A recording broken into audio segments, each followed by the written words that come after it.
So how did she do hers? I wonder if she wasn't using Facebook.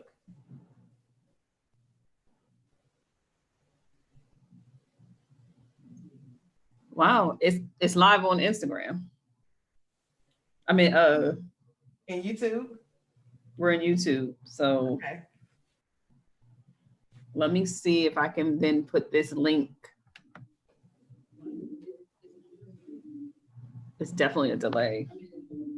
Yeah, I see the notification where it says that we're live on YouTube right now. Hi, everybody. I'm gonna see if I can put this in Facebook. Okay.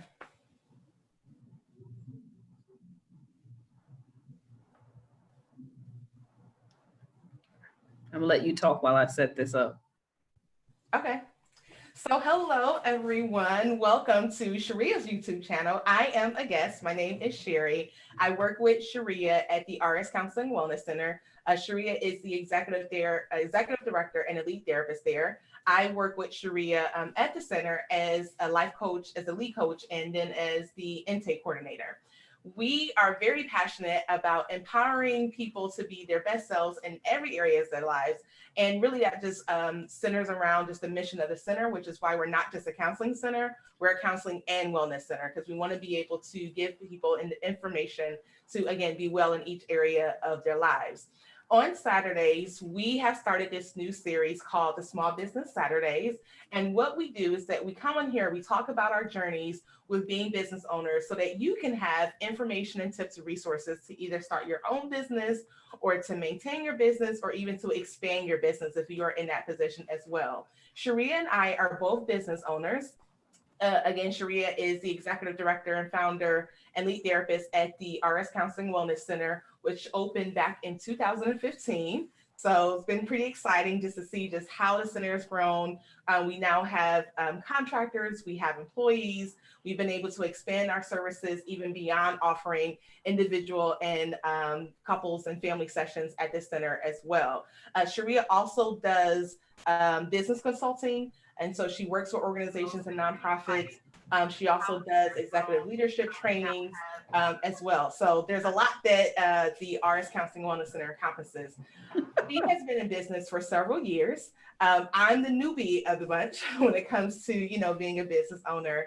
And so I am the owner of Weary Consultations LLC. It is a consulting firm where I specialize in empowering women to live boldly in their God-given identity through personal, professional, and spiritual development. I am actually a business mentee of Sharia as well. And so that's where we come in just to talk about our experiences where you get the journey that we are both on with Sharia, who is a more experienced business person and has been in the game for several years. And then me, where I'm just new, still figuring things out along the way and moving right along. So now we are going to go ahead and get started with our topic for today. Yes, I wanted to make sure that everything was connected. I did put it into the group. I think you have to click on it to make it live, or they will come over to us and make it live. So as we move and groove, we'll see if people join us, because honestly, people, we are on YouTube, but we were supposed to be in our Facebook group called Self-Care for Black Girls. And so if you are not in that group, I actually suggest that you head on over to Facebook and look it up. I'll make sure to put the link at the bottom, or it automatically might show up depending on how this navigates live on YouTube, because it's our first time too. But we're excited to at least try to see this format work in our group.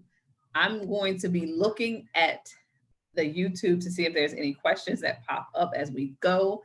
But we are going to get started and kind of talking about how do you navigate your business during uprising and crises. And so we came up with three major points that we want to talk about today for Small Business Saturday. First off, I just want to make sure that I give everybody an opportunity to promote and to actually acknowledge what their business is. So if you are here live or watching this as a replay, please put in the comment section the name of your business, how we can follow you on Instagram, and what type of services you provide. We try our best to support small businesses, but specifically Black businesses, business owners are our focus on trying to make sure we give a space for them to have a voice. And that being said, we're going to get started on navigating your business during uprising and crises. You want to start us, or you want me to start us? Yeah, so with our first point, yeah, you can go ahead and get started. Okay. So our first point, and you got to bear with us because it's kind of like we didn't realize what we were doing until we're doing it, right? So our first point is knowing what you can offer in this times in your area of expertise. So knowing what you can offer is extremely important, not just offering things that are traditionally what you always offer, or knowing how you can adjust your things to reflect the time is going to be extremely important. And so Sherry and I was talking about this prior to coming on and trying to figure out getting live. We were talking about what types of things are our expertise and how then can we adjust those things to make sure it fits into this time of uprising. And so I think one of the examples is we talk about in our self-care for Black Girls group, we actually have a weekly virtual support group that we do. And that virtual support group is basically for us to be able to offer a service that we would traditionally do and would traditionally do at any time. I mean, in my own business. However, offering it free at a time where more people need it and may not be able to access it, right? So utilizing your expertise and giving your service in a way that still honors your type of business, right? And so right now I don't have a way to say this is how it converted in terms of clients or this kind of thing. However, what I do understand is that it brings more people to the group. It's created, it's depending on the week and the subject, we have different types of interaction that helps to support the people at the immediate time. And so what it does is it gives us a chance to really be experts in the area of our business in a way that still honors that we are in an uprising and crisis. And so that is one example of being able to navigate your first one being like, what is your expertise? What could you offer in this moment? And so say if you're not a service provider, right? So Sherry and I are both like service providers, where that means we do like our products are not material. So it's like you have to have us to do the service. And so if you are a person who has products, there's t-shirts, there's self-care candles, there's different types of things that you could offer to the world that actually helps them in this time, right? And so you might say, well, I sell scented candles and I have a lavender one. And so I know that during this time, because there is so many emotions going on and stress being stress on us as a people, then here I can offer my lavender scented candle, bath salts, so whatever it is that you offer at a discounted rate in order for you guys to have options to care for yourself after you come home from the uprising, right? So like being able to know what you are an expert at and then how you can provide for your community in this time and support them with your business is extremely important. You have any other examples? I don't know if I... Yeah, no, earlier you even mentioned selling t-shirts. And so, let's say like right now, because there's several protests going on, there's several slogans, and I hate to use the word slogan, but that's the first thing that came to mind is coming out of the movement. And so let's say if traditionally you were doing t-shirts that were not really focused on protests and the slogans that are and the phrases that are popular right now, for instance, like I can't breathe. Let's say before, a month ago, you weren't selling t-shirts that said I can't breathe.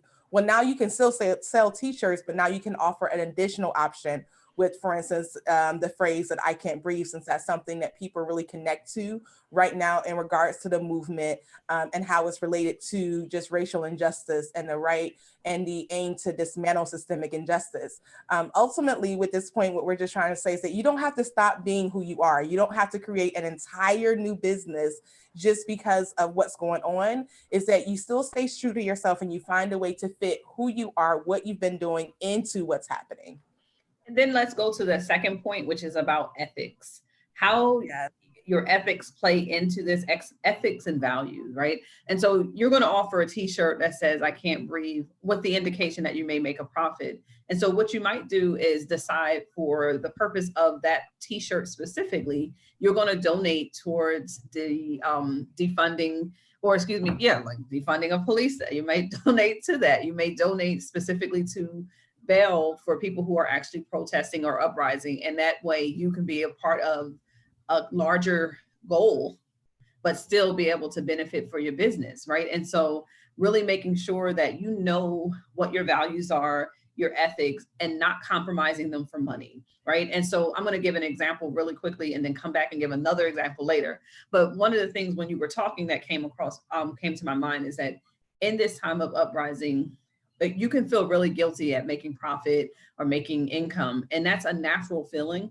And so don't feel like it's unnatural to feel that way, but what are you doing with that money? What are you doing to improve the community that you serve? What are you doing to be a participant in the community that you serve, and not just exploiting, right? And so one of the things that I thought of is that, like, with all of my self-care products, even though I don't even announce this that often, all of the self-care products that I have, I actually donate to a scholarship fund for the Black and Latina or Latinx females who are actually preparing to go into higher learning. And so if you knew that I was doing the fundraising for that, you might be more likely to purchase a product or purchase something that's self-care based. But for me, it's just something I do even when there is no uprising, because the importance of education, and specifically the education of Black and Latinx females, is extremely important to me.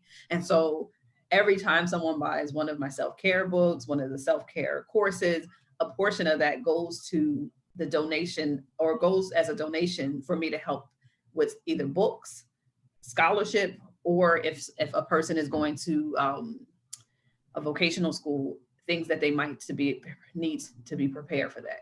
And so making sure that when you're thinking about what things can I do to contribute, that you also think about how you can contribute a product that will support what you believe in. And so I wanted to make sure I made that point. It's almost like a sub point between the expertise and the don't compromise yourself. All right. So knowing your values and ethics and not compromising for money. You want to talk about it a little bit? Yes. So with being a business, we know that one aspect of the business is to make money. Unless you have a nonprofit, you are in to make a profit. So there's nothing bad about that. At the same token, all money is not good money. There are some opportunities, there's some contracts, there's some clients that, for the sake of not compromising the ethics and morals that you have individually and also what your business represents, that you just turn it down. And so Sharia and I, we were having this conversation earlier about a recent interaction that she had with this, and she'll probably share that in a moment. But just knowing that there's never enough money that's worth compromising your ethics and your morals, because you want to be able to sleep at night. And you also don't want to have the issue where, especially if you have employees, where they're able to put you on blast. Like we saw that most recently, for instance, with Starbucks. So exactly. Starbucks, put out, all these public statements and social media posts about supporting Black lives and Black Lives Matter. And, all lives won't matter until Black Lives Matter. And it sounded great until somebody leaked an internal memo that was sent out to staff that showed that, they were actually banning staff from being able to wear anything or have accessories related to the Black Lives Matters movement. And then in less than 24 hours, Starbucks comes back and says that now, okay, the employees, or they call their employees partners. No, we're going to retract. Yeah. They can wear can't be losing that money. Right. And we support it because there was a lot of backlash from it, not only probably from employees, but also from social media as well. And so for the sake of trying to save money from a certain base that may not have felt comfortable, with seeing employees there in the Starbucks cafes with accessories or t-shirts related to Black Lives Matters, Starbucks made this decision. Now, I was not involved in a board meeting, so I can't say explicitly what happened. But every decision that a business makes is a business decision. And so at the time that Starbucks decided to send out that memo, they were compromising what they were saying and what their true ethics and morals were by trying to save money and speak to a base who doesn't agree with the whole Black Lives Matters movement. And then they had to retract it. And so when it comes to applying to anyone watching this video, just know that when you make a business decision that goes against the ethics and morals of who you are as an individual in a business, it can always come back to blow up in your face. And you just don't want to now have to go through the process of restoring your image and your brand because of the fact you cared more about a dollar than, again, the ethics and morals and missions of you and your business. And Sherry mentioned earlier that I have a recent incident, we're going to call it. Um, and not to put any specific place on blast, but I'll Right. tell a little bit about it, and then I'll tell you what I was willing to lose. Like I'll put a dollar amount to it, which is going to probably be like even shocking for Sherry. So, so I get an email. I mean, actually, I get a phone call first. I never pick up my office phone on Monday morning. That's just like this thing that I don't do. But for some reason, I picked up the phone, and I guess this was a sign in order for me to really kind of like make a decision on what I really believe or stand on in terms of beliefs. And someone reached out asking for support with talking to their staff about the racial injustice and trauma that is going on in our community specifically, but in the world at a large. And so when we were talking, I'm having this discussion, I'm feeling uncomfortable about the language that the person is using. And so I'm constantly redirecting them within the conversation, even about, terminology, things that they were saying that actually falls against what Black Lives Matter is actually going for as a whole. And so we get to the point where we get to an agreement that they would like a service from me. It seems like they really want to make a move forward. And so I gave them my email information in order for me to prepare a proposal and to submit like contract and all those kind of things so that we can move forward. By the time I get back to my email later in that day, because I had other clients that I was seeing, and other clients specifically that I was seeing for consulting on racial trauma and anti-racism work. And so I get back to my email and I get I guess an email stream of emails that she sent out to her staff prior to me having any interactions with her. And as I'm reading the tone of the emails, I can see that they're all lives matter tone, right? Which is like trying to gaslight the actual issues that we're dealing with as Black people in this country, trying to gaslight the historical framework that racism and how it exists, trying to gaslight the entirety of reality of what Black Lives Matter is doing and has done, and trying to get almost like a kumbaya. I don't know any other way to say it. Kumbaya, hold my hand and wave with me. And what I realized was that it didn't sit right with me. Like I could feel myself feeling uncomfortable because I know what I believe. I know what works. I know what will help us to dismantle racism in any form, and white supremacy in any form has to be taken on head on. And it can't be like kind of danced around. And so after a deep, like some time with myself, I actually, Sherry and I talked about it. My husband and I talked about it. And we all we had all similar views. And although it could have been a teachable moment, because at first that was going to be the approach that I took, it also then started to become an emotional labor that doesn't align with the moment that we're in, which means that we're in an uprising. We have people protesting, willing to lose their lives, and I can't put down a dollar. And so what it came down to was that I actually had to reach back out to them, educate them in this long email about why those emails that were prior to mine were offensive and actually re-traumatizing towards the Black staff that she has. And that if she was going to take a step forward, she would probably need to do multiple layer work in order to even support her staff appropriately. And so at the end of the day, I literally turned down almost $6,000 for a conversation with her staff, because at the end of the day, I couldn't make that add up to me going against my values. And so I say that because I think it's really important to like, what are you willing to lose? Mm-hmm. And what are you willing to do ethically against what amount of money ethically would make you say, I'm going to be willing to give this up? And literally, I mean, I could have gone in there and justified it with, it's an educational moment, it's a teaching moment. But at the end of the day, that conversation, the tax of that conversation, as well as the lack of work that wasn't being done around the layers of conversation, would have been a slap in the face to the Black staff, as well as it would have worked against my own personal beliefs and the value of my business. And so knowing what you can say no to, and there is no amount of green, and I hope that all of us feel this way. I hope there is no amount of money that would waver me on taking and putting my people back on the back seat. Right. And so for me, that's my form of saying my values and ethics don't align with all lives matter, and it won't ever. And therefore, for me to help, there'll be a time when that person might come back and say, look, I thought about all that you said. Let me see if you can help. At that time, I may do it, because at that time they have a clear indication of the style of work I'm doing and what I believe around what they've done already. So it's not like they signing me up to change my thinking. It's signing me up to change theirs. And that's an entirely different package or deal. And so being willing to say, nope, in this time, there's a means to an end, but you have to be really clear that you won't compromise your ethics and values around that means to an end. So that's just an example. And then I guess the last one, which is, I had taken it down for a second, sorry. Be compassionate with your marketing. You want to start there? Yeah, so with being compassionate with your marketing, you want to make sure that your marketing is that, again, it's not like you have to stop selling products, but you also just want to be aware of the moment. So you want to read the room, so to speak. Yes.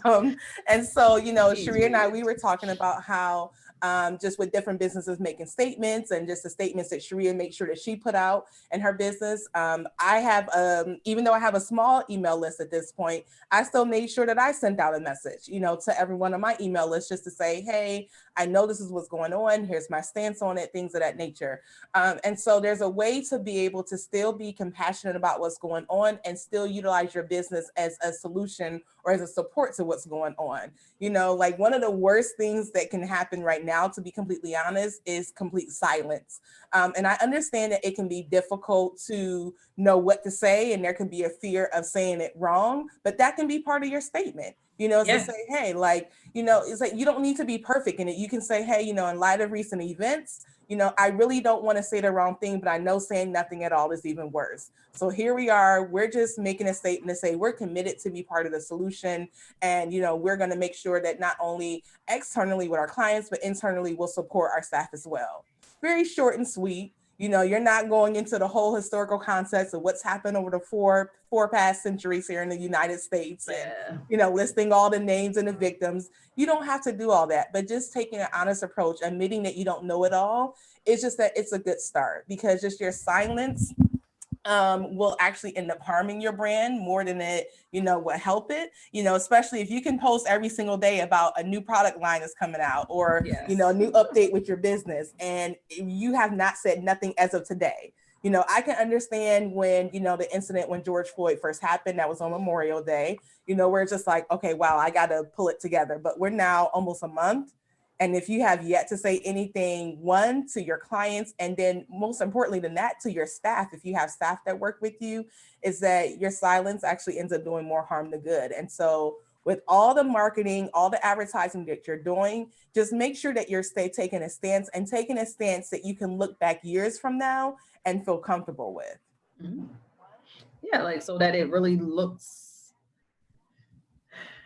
like you, right? So your marketing, and I feel this way in general, your marketing should really reflect who you are, and it should be honest to who you are. And part of being honest to who you are is saying that in this world that we're living in, I have a voice that I can use to help and to benefit others. And so I don't know if I put it in the group. I know I put it on my page, but I put in the group the other day the roles that we could play as helpers during this time of uprise. And really, it gives you some descriptions of how to be okay with your role, and your role in social change is not the same as everyone else's. And because of that, as a business owner, yours might be the community building, right? Yours might be the ones who are advocating for cultural change that says that our dollar is spent in our community. So yours may be impacting our social change in a very different way than, say, someone who's out there protesting, right? But that doesn't mean it's less valuable. And so making sure that you are marketing with compassion. I am not telling people not to market their products, but I am saying if it, you're right, it's been since May. If you have yet to, within your marketing, say, take a moment of silence, say, take 8 minutes and 46 seconds to acknowledge the life, to be able to say that you are against no knock warrants, and as it relates to Breonna Taylor, right? If you haven't done something at this point, then your audience, especially if it is an audience of our community, you have to be really mindful that they're going to see that as silence. And silence to me is a confirmation that you agree with a system. Absolutely. Right? Whether we like that or not, when there is nothing to be said, it says everything. Right. And so as a business owner, just remember that. I know I felt some level of guilt because I was like, oh, people already know where I stand. Like, it is what it is. Like, I'm on this Black Lives Matter. When I woke up, I told somebody the other day, I like superhero shows or movies or whatever. And I told someone the other day, I was like, I'm similar to the Hulk. I didn't have to get mad. I stay angry. So I assume that because people generally know that that's the temperament, my love for my people, the care that I have for my community. And this is not something that I take lightly. I love Black women. Like, I love them like we're all me. Right. And so I love them so deeply that I would never want to turn my back on them. But I felt a little bit of guilt because I was like, wait, I don't think I said nothing to my own staff directly. And as I'm sitting here formulating the email for them to do some stuff, I need to make sure I acknowledge where I stand, but also so that they know what my business stands for. Yeah. And so being able to make sure that you don't take for granted that people just know where you stand. Right. And you don't take for granted that people get that you are in this moment aligned with the cause. Makes your voice known to your client as well as to your staff. And so for me, my clients see it in my social media, they see it in my marketing. For my staff, I made sure that I checked myself because I talk to them each individually and they all know, but I checked myself, and in my general email, I made sure I acknowledged it as a very difficult time, but also honest to the emotions that I'm feeling related to it. And so just remember to be an entrepreneur, to be a small business owner, whatever title or description you consider yourself, is really, really important to make sure that you are marketing with compassion anyway. But during these times, especially in crisis, you need to consider that even more so as a factor to if you are going to be able to keep clients after this time. Yeah, because your clients are people first, before they're your clients, before they're your statistical analysis of how many emails they open, and what's the not sell rate, what's the terminology? Conversion rate, whatever their conversion rate is, you're people first. And so that may mean, on some days you may take a pause from selling a particular product if it's not related to what's going on. So for instance, on Memorial Day, that may not have been the best day to release a product, that, was not going to help people dealing with the trauma and the frustration and anger that was happening, and just pushing the release back this 1 or 2 days, it's and not even like trying to make everything fit into this time too, as your product. Like, so, and I'm not trying to check nobody because who am I to tell you how to run your business? Like, we just trying to give some help and tips and things like that. But at the end of the day, what I noticed and what has offended me personally is that you ain't take a break. You didn't even take a break to acknowledge. Like, so some of these, I don't know what I guess influencers or people who have like email site series that they send out. Like, I've unfollowed a few of them. I mean, I'm not going to name names because it's not for me to try to dig into anybody's business. And I don't know what their stance is, but that's part of the problem. So for me, it was like, all right, well, since you're going to send me 18 emails about how I can do a webinar, but you haven't sent me one about Black Lives Matter or the stance that you take on defunding the police or just abolishing a system in place, I'm going to go ahead and fall back from you because I also feel like my time is valuable and it's worth something. And because I may spend money with you, I'm not willing to even do that at this point. So there was people who I was just like, all right, you may not say you don't agree, but you aren't saying you do. Like, like, so it's like, so I'm like, but you also still trying to sell me a webinar thing. like, you done. I know that's, and maybe that's me, but I'm sure if I'm that way, there's other people similar, right? So I don't drink Starbucks, so I don't drink coffee anyway. So it's not like I'm losing a relationship with them. But the moment they put out the statement saying that, oh, we changed it, we reversed it, all I could think was that's because they realized the power of our dollar. Don't reverse it with them. You don't get to be like, oh, come on, no take backs. Like, no take backs. You sold out. We're gonna let you sell out to somebody else, and we as a people are gonna collectively say, who making coffee? Who got a tea company that we can buy? I'm sure somebody's selling some legit coffee that we like. My point being, like, you got to really be like mindful. What you're marketing at this time is going to be reflected in your history of marketing. And so if the world sees you marketing only to get profit and no indication of care, to me, that's just, I don't even know how you even, I personally don't know how you could do it. I don't mean it can't be done. Yeah, you have to know your client base. And if your client base doesn't care and you don't care, then hey, it's a good match and you do what you do. But if you have a client base that cares, because the reality, and I guess you're right. Ignorant of the fact that there are some businesses where the business owners, the leaders, management, and their client base do not care. And that is true. If you want to stay in that bubble of not caring, then you do what you do. But you know what? I didn't even think about that, but you're right. Yeah, there's some people who are watching this where you may not care, but your client base cares. Mm-hmm. And if you don't figure out a way to negotiate that and to have compassion and ethics and morals, even as you seek to make a profit, because again, making a profit is not bad. That defeats the whole purpose of being in business. At the same token, just make sure that your profit speaks to your customers in a way that lets them know that they're valued as an individual even before they even spend $1 with you. Yeah. Because at the end of the day, giving up the money I gave up for a 2-hour conversation, that's a nice chunk of change. That's a nice chunk of change. It could have been something I used towards something else, right? But at the end of the day, would I've been able to have sleep? Would I have been able to really look my customer in the eye after her or after them? Or would I have even been able to say as a Black woman that I love my people the way I do? Because it ultimately was an act against them in my mind. And so being able to consciously say to yourself, well, I need to be compassionate in these times, not just for myself, but also my customer. And I need to do that in a way that honors my values and my ethics around what I believe, but also those who I serve.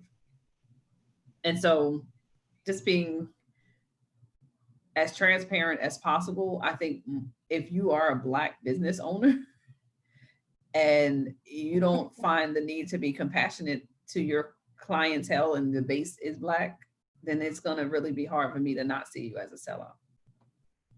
Sorry. Yeah, don't be a sellout. It's the truth. Like, and that's me. Now your audience might feel different. You might be selling to Candace Owens, whatever her name is, right? Like, I was thinking about her in my head too. I'm like, she might be your base. And if she is, good luck. But I also think you wouldn't be listening to this if she's your base. Exactly. Right. And so just taking that into consideration, I hope that we had a couple of tips. Let's go back over them real quick so we can run them down.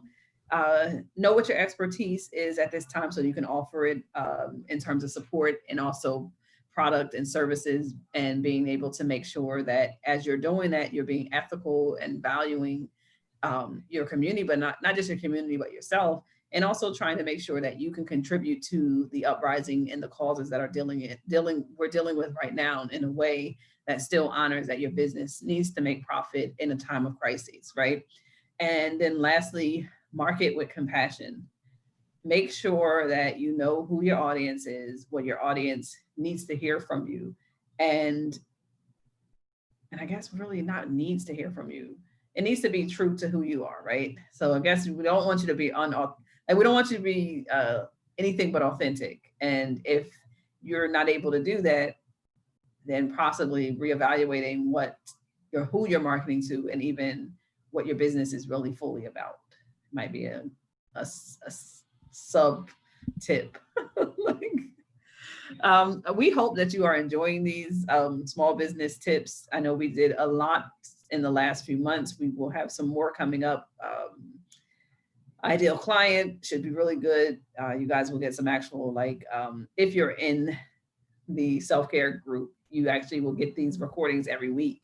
And one that we did next week, I think, is on your ideal client, which I think will be awesome because it gave so much detail and it kind of became like a little semi-webinar for a second. It definitely did. So I think, Sherry, if you want to close us. Yeah, so make sure, again, connect with us. If, like, just want to reiterate, if you're not part of the self-care for Black girls and you identify as a Black girl, Black woman, please come and join the group so you will not miss any updates on any of the information that we share. Besides the Small Business Saturdays, the group is just a really great resource in general because you get tips just to be able to take care of yourself, just that you can implement every single day. On Thursdays, we do our free virtual support group. Again, this is one way that RS Counseling and Wellness Center is marketing with compassion. And so, we offer this free group every Thursday at 4 p.m. If you're not part of the group, you can actually register through Zoom and still participate. And that's welcome to anyone. It's just that instead of interacting with the live session through the self-care for Black girls group, is that you'll be interacting with us live through Zoom. And so you can comment, you can ask questions, and we do address those questions right on air. We have individuals who comment or ask questions. And even if it's not directly related to what we're talking about, we'll still take a moment to be able to address any questions that you have. If you have any suggestions for topics that you would like for us to cover, definitely reach out to us. Of course, about Small Business Saturday, you can reach out to us, send us an email or a message. You can check out the website as well, or at rswellness.org, just for more information about just what we do at that center. And again, just make sure that you take care of yourselves and be confident in who you are. That's how we'll close that out, so that we know navigating having a business at any time comes with challenges. And right now, those challenges are increased, but just stay the course. With it, we're here to give resources. There's tons of other resources available as well. Don't give up on your dream. Don't give up on your business. Be authentic, be compassionate, and we look forward to talking with you all soon. All right, be well. Bye.